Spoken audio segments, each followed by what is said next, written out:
It's huge. It's vital.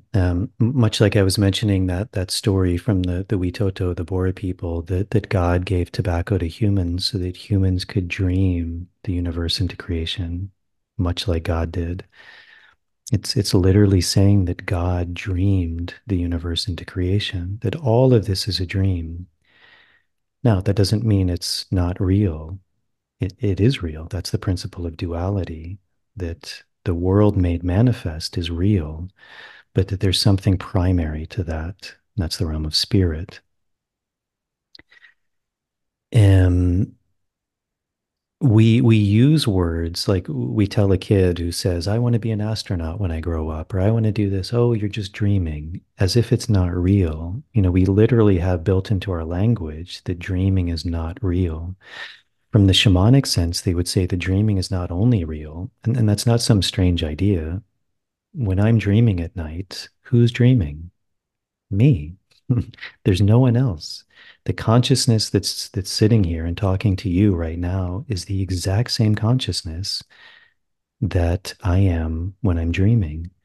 The difference, and why I think a lot of shamans would say that the dream world, not only is it real, but you could even say it's more real than this world, is because this world, as you said very correctly, it is real, which means we are bound by certain things. We're bound by, in this earth, I'm bound by gravity, I'm bound by time, I'm bound by space, I'm bound by entropy. In the shamanic realm, in the dream space, I'm not bound by those things. I'm free in that way.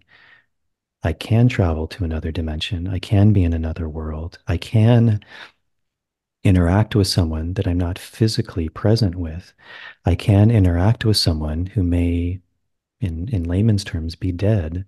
I can go to the future. Why? Because I have that ability. I'm not bound by time. I'm not bound by space.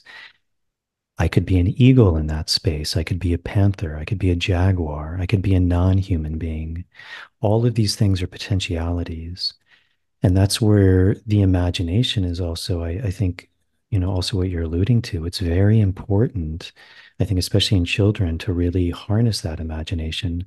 And I think we spoke a little bit when I interviewed you, this idea of fairy tales, of myths, of legends, is it's taking us beyond the ordinary into the non-ordinary, into this realm of the imagination, into the realm of magic, into the realm of what's possible beyond time, beyond form, beyond space.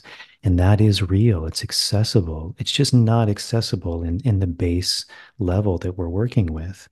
And that's good. I can't be driving a car and imagining that I'm on some other planet, like I'm going to crash. But I think as more and more people are experiencing working with certain things, like certain plants, openness to that realm. And I think people who've gone very deeply into to certain plant work, you'd have a hard time telling them that what they experienced was not real. You'd have a very difficult time convincing them of that, especially when things begin happening that even your most rational mind can't begin to explain or to justify.